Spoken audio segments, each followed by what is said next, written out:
네, 성공투자 오후 증시 계속해서 마켓 진단으로 이 시간 이어가겠습니다. NH투자증권의 조현주 연구위원 모셨습니다. 어서 오세요. 안녕하세요. 네, 오늘 일단 시장이 상당히 등락을 거듭하면서 횡보를 하고 있는 상황이지만 그래도 코스피를 중심으로 보자면은 0.6% 이 시각 현재는 오름세를 나타내고 있습니다. 외국인의 순매수도 들어오고 있고 외국인이 사실 7월부터 약간 순매수 기조를 보이고 있잖아요. 네. 지난주만 하더라도 1조 원 넘게 순매수를 하면서 코스피가 2.6% 정도 올라왔는데 이제 좀 기조가 바뀌었다 이렇게 볼 수 있는 건가요? 아무래도 이제 최근에 많이들 얘기가 나오는 것이 바닥론입니다. 네. 이제 조금씩 바닥론이 고개를 들고 있다 이러면서 저점을 통과한 것이 아니냐라는 얘기가 많고요. 또 공포 심리가 이제 과도하게 진행되다가 이런 부분들이 진정되면서 이제는 조금씩 추세적으로 반등에 진입하는 것이 아니냐 이런 질문들도 굉장히 많습니다.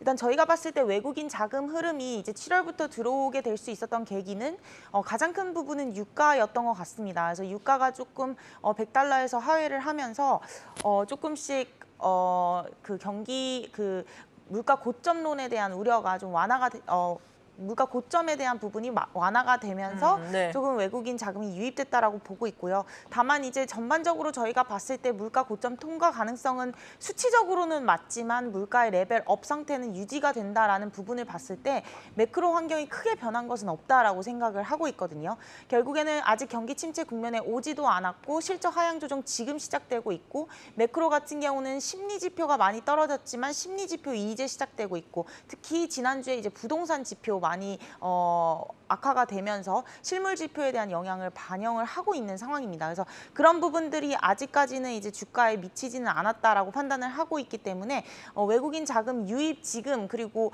7월까지 유지될 수는 있으나 이게 추세적으로 이어지기는 어렵다 이렇게 보고 있습니다. 네, 아직까지 그러니까 매크로 환경이 특히나 물가 같은 경우에는 피크아웃 가능성은 있지만 그래도 여전히 물가 고공행진은 이어갈 것이기 때문에 그러니까 큰 변화는 매크로 환경에서 없기 때문에 외국인의 추세 전환에 대한 확신은 지금 생길 수 없는 상황이다라고 해석을 해볼 수 있을 것 같은데 일단 이번 주에 중요한 이벤트 귀 따갑게 들으셨겠지만 FOMC 회의가 되겠습니다. 자이언트 스텝 가능성 지금 70여 %로 점쳐지고 있는데 그렇다면 이 부분은 시장에 선 반영된 게 아닐까도 많이들 해석을 하고 있는데 어떻게 예상을 하세요? 네, 원래 기존에는 이제 물가가 9.1% 2월 달에 나오면서 100bp 가능성도 있었는데요. 네. 이런 부분들이 좀 일단락되면서 75bp가 유력할 것 같습니다. 그에 따라서 이제 시장이 기대하거나 아니면 서프라이즈가 낮다라고 보기는 어려울 것 같고요. 이미 시장에서는 어느 정도 75bp는 반영하고 있는 수준이라서 FOMC에 따른 영향, 금리 인상 영향은 거의 없다라고 보고 있고요.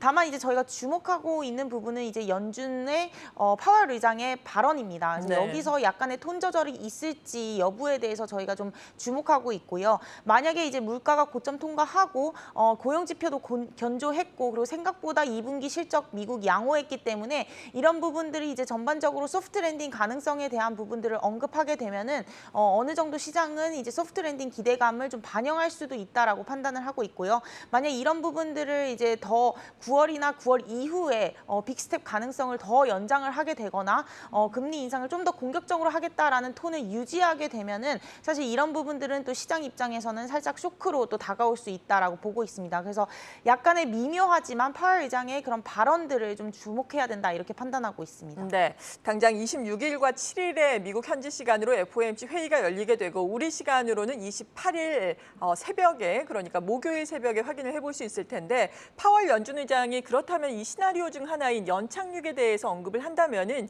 시장은 8월 랠리를 좀 기대를 해볼 수 있을까요? 어떨까요? 만약에 이제 연착륙 네. 그리고 이제 금리 인상을 9월을 빅스텝을 마지막으로 베이비 스텝으로 진행되고 지금 시장에서 반영하고 있는 내년도 금리 동결 또는 인하까지도 만약에 그 패턴으로 연준 파월 의장의 발언들이 톤 조절이 나온다면 8월까지는 안도 랠리가 이어질 수 있다라고 보고 있습니다. 네, 그렇군요. 그런 점은 참 다행스러운 부분인데 미국 증시에 있어서 또 우려감을 키웠던 것이 스냅의 급락 아니겠습니까? 스냅 39 9% 아예 폭락을 했고 메타도 뭐 7% 후반으로 급락을 했는데 이번 주에도 여러 이 성장주들의 실적 발표가 있습니다. 애플부터 뭐 마이크로소프트, 아마존, 메타 등의 실적을 발표를 하게 되는데 사실 뭐 기존에도 있어 왔지만 특히나 애플이 긴축에 대해서 이야기를 하면서 이 성장 주발, 고용에 대한 우려 지금 제기가 되고 있잖아요. 이 부분의 실적 발표라든지 고용, 뭐 경기 지표에 미치는 영향 어떨까요?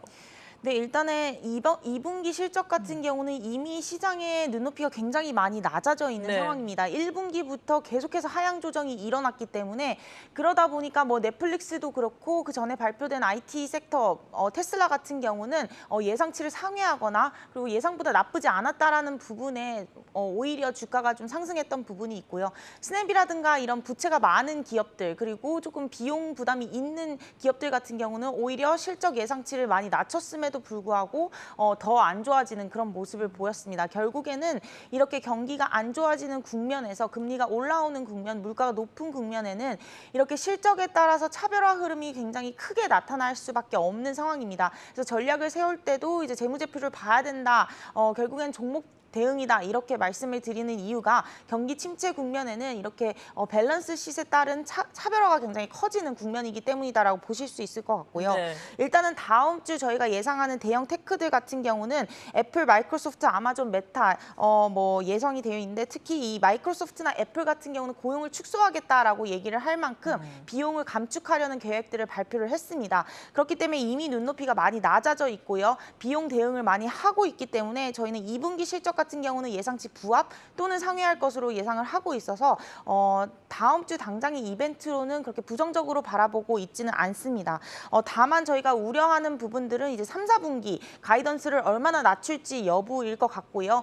그런 부분들이 이제 저희가 생각했을 때는 가이던스 하향 조정은 불가피하다 이렇게 판단을 하고 있기 때문에 중장기적으로 봤을 때는 실적 하향 조정은 이제부터 시작이다 이렇게 보고 있습니다. 네, 사실 이러한 부분이 우리나라의 성장주에 또 동종 업계로서 미치는 영향은 오늘은 주가 측면에서 보자면 제한적인데 뭐 성장주뿐만 아니라 빅테크다 보니까 반도체에도 미치는 영향을 생각해 볼 수 있잖아요. 어떨까요?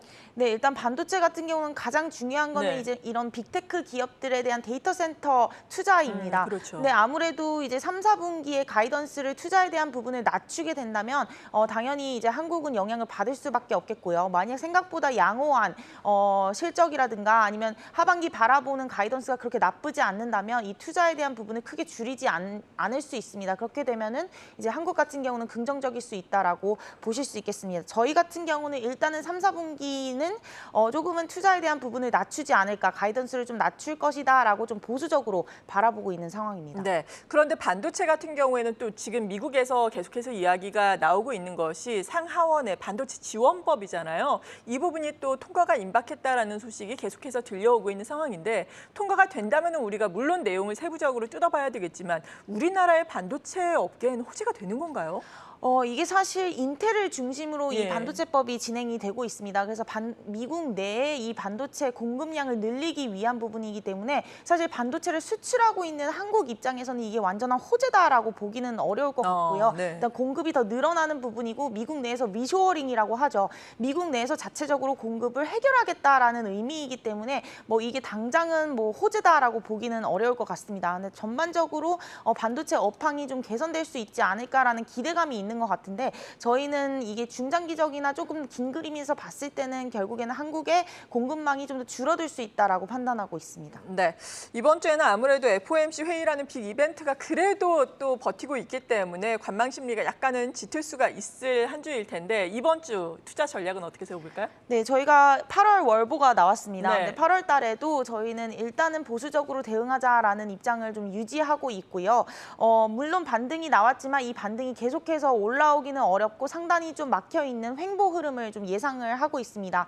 말씀드렸듯이 8월에 고점, 물가 고점 나오기는 하겠지만 연말까지 저희는 6%의 높은 물가 상승률을 유지하고 있고 전망하고 있기 때문에 전방위적으로 오른 물가는 정방위적으로 내릴 때까지는 시간이 좀 걸린다라는 부분에서 저희가 보수적으로 시장을 바라보고 있고요. 그렇게 본다면 전략을 세워본다면 저희는 이 매크로 환경과 무관하게 구조적으로 계속해서 성장할 수 있는 성장주들은 조금씩 하나씩 담아가자, 분할해서 담아가자라는 입장이고요.